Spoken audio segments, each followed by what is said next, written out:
Hi, Billy.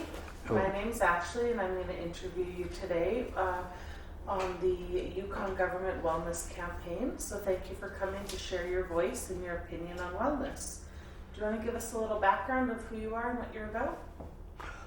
My name is Billy Huebeschwerlen. I'm from born and raised in the Yukon, Carcass First Nation member.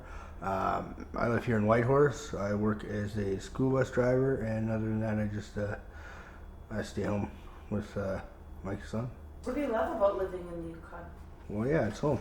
I mean, you can't beat it. I mean, well, to me, you can't anyway. I know a lot of time I've been taking it for granted up here, and over the summer I've been doing tour bus driving, and everybody on the tour bus is just amazed by the views, and we go to Carcross and they're amazed by the lakes and and I just oh yeah, I live here every day.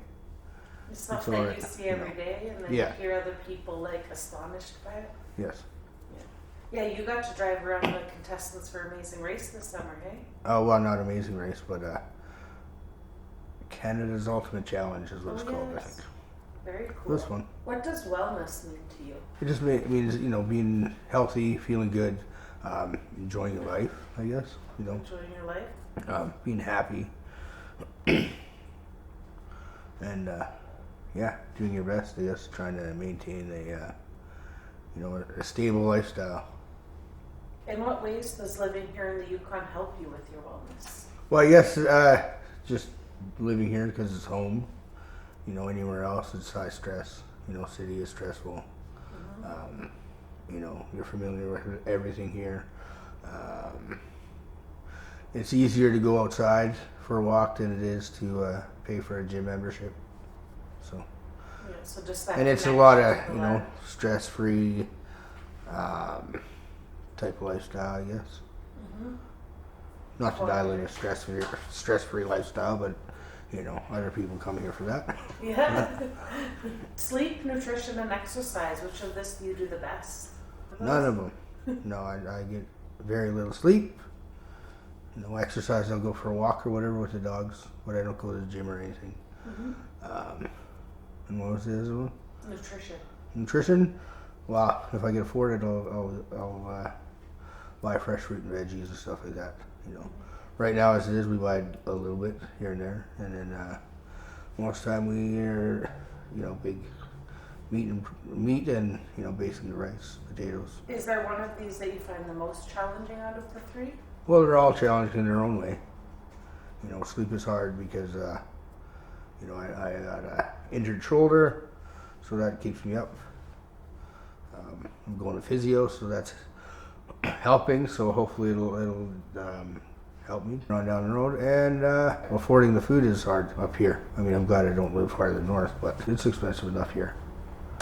Yeah, the cost of food is wild. What about exercise? Is there anything that you find challenging about exercising? I know you said you had a shoulder injury. Well, I guess nothing challenging. I guess I just got to go do it. I mean, I go for walks with my son, and we go for a walk. He rides his bike. I go for a walk around around the block or whatever, over to the hidden lake, and whatever. Or we go out to Carcross and go visit my sister and his cousin. Why is being on the land important to you? I don't know. It's just a connection. Like my son, it's just fun watching my son, connect with the nature and check out everything. Stuff that we don't usually. As an adult, we don't pay attention to, but kids are just discovering everything all the time. So bonding and Yeah. being part of something bigger too. Do you have a favorite way to spend time in nature? No. Just walking. Walking around, Yeah. whatever. Yeah. It all depends on what we feel like doing. Jack wants to go fishing this weekend. You guys gonna go fishing? Well, maybe. Well, we've been invited to go to play croquet on Saturday, so Oh, very cool. we might go do that. We know everyday choices can keep us well. What's a choice that you make every day for yourself to keep yourself well? I try to stay as stress-free as possible, and driving the school bus is fun. I like driving the elementary kids. They're a lot more fun to drive than the teenagers. Yeah. Although they're a little more, they're a little more unruly, I guess, the elementary kids. Yeah. But they're fun to listen to sometimes. Listen to their stories. Yeah. Why is it important to you to protect your health and others? Well, just stay alive. To protect my own health. I mean, I got to stay around as long as I can to keep, to enjoy time with my son and, hopefully raise him in the proper way. Mm-hmm. And what about protecting the health of others? How I do that now, other than, stay home when I'm sick. Mm-hmm. I was just going to say, how do you personally do that? You said stay home when you're sick. Are there any other ways that you protect your own health or protect the health of others? Well, I wash, basic hygiene, stay home when I'm sick. And that's a big thing, right? Is since being a school bus driver, I can't be going to work sick. Mm-hmm. So, because, there's 40 kids that depend on me, which is, 80 parents. So it's seeing the bigger picture. Yeah, right? so that's 120 people that depend on me.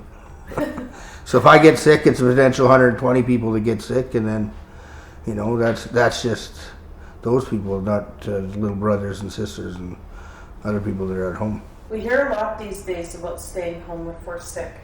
How can we make that easier for others to do? Jobs can make it easier for people to stay home.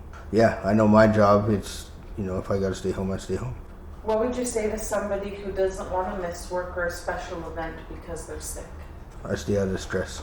That's how I keep myself well, mentally well. When you're washing your hands, do you sing a song in your head? Or do you have any other little rituals to make the constant hand washing less tedious? No. No? No. You just do it? Yeah. Is there somewhere that you go where you routinely wear a mask? Nope. So let's talk about the shot. Why was getting the shot important to you? Because I wanted to work. It didn't bother me really, so that was about it. What would you say to encourage others to keep their vaccinations up to date? Well, you got to keep them up to date. I don't know. I don't encourage anybody to do it because it's not my job. Yeah. I don't, Like that's you just said, another. part of your That's wellness another is- stress-free and so on. I don't get into. Yeah. I stay out there. How do you prefer to stay digitally connected with friends and family? Through the phone, texting, calling, Facebook, sometimes Instagram, sometimes classically texting and phone. Texting and phone? Where do you think we go from here in terms of looking out for ourselves and others? Well, where we go is develop more programming, a little better programming for people so they can stay home when they're sick. Put more value into the people that that are around us.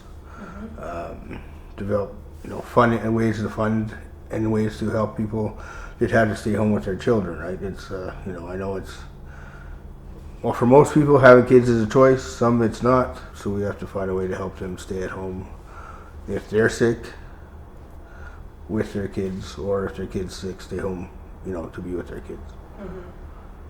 So more opportunities to be able to stay home. Yeah, when you're sick. Yeah. Well, thank you for doing this interview with us. It was nice to hear your voice and your opinion on wellness and what wellness means to you. And I get the idea that you're about looking out for the community, but maintaining your own personal boundaries. Yeah. So you're not taking on more than you can manage. Yeah. Yeah. Well, thank you. I'm sure that a lot of people can relate to that. Yeah. And relate to your story a little. So thank you for joining this interview. And yeah, thanks for coming. Yay.